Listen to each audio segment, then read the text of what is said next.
What's good, people? Cosmic Lou here. Let's talk some comics. So yesterday we had two very good comics come out. Issue number 3 of Infinity Wars and issue number 2 of Fantastic Four. Now with Infinity Wars, so far this book has been absolute fire. Love it. Love this book. And issue 3 picks up exactly where issue 2 left off, where Gamora just whipped everybody in New York, and now she has all of the Infinity Stones. So she is absolutely untouchable. So, and it's kind of cool because now with these stones, you don't have to have a gauntlet. Well, she doesn't have to have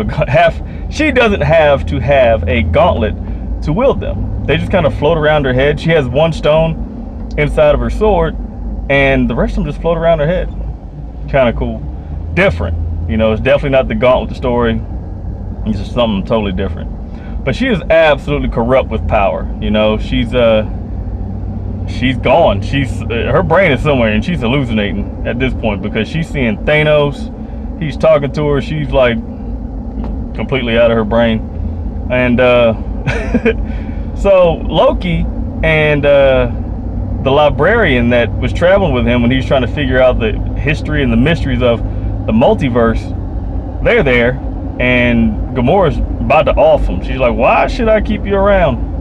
And he's, you know, constantly being the silver-tongued devil that he is and spinning up a story. What she wants to do is she wants to get to the quarry of gods because she has all this cosmic power now, and she wants to know everything, and she wants to go get more power and figure out what the quarry of the gods is.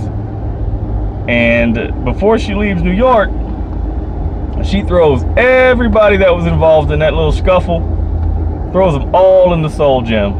Right? Yeah, she just throws them all in there and mashes them all up and twists them into different characters.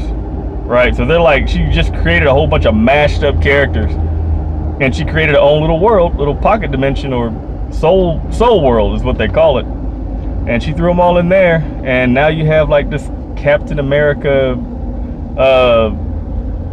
Doctor Strange hybrid. You have a Spider-Man Moon Knight hybrid.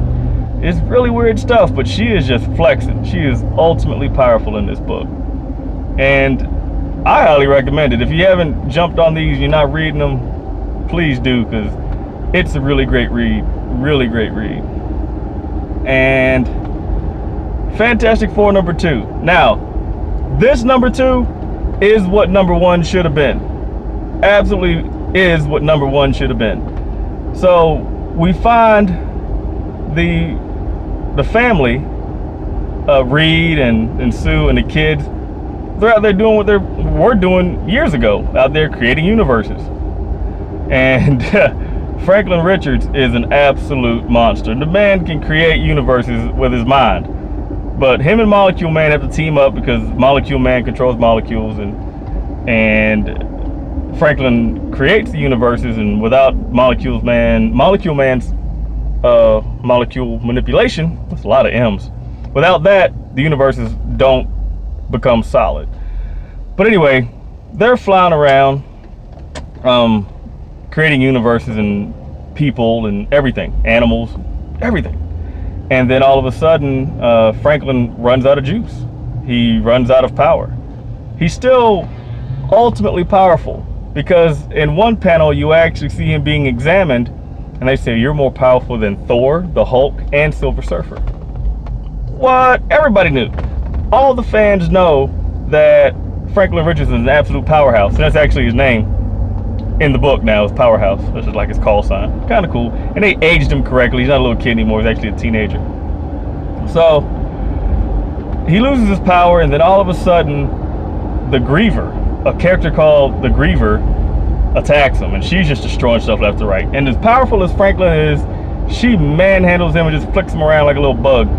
And of course, you get the superhero commentary and the monologuing, and Reed tricks her into giving him a piece of machinery that can get him back to Earth and materialize anything and go anywhere.